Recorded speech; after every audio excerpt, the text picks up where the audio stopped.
بعد طرد العمالة المصرية.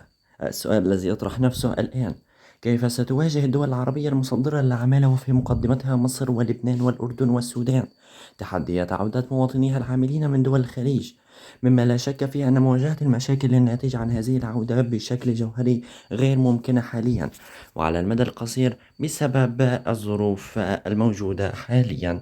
وكشفت عن عجز الحكومات وشبكات فسادها التي تنخر وتنخر في جميع المؤسسات، ومما يعني ذلك هو المزيد من البطالة والفقر والاضطرابات الاجتماعية حتى في دولة كمصر، حيث تقوم الدولة بعشرات المشاريع الضخمة الرامية إلى تحسين البنية التحتية وتوفير مصادر الطاقة والغذاء.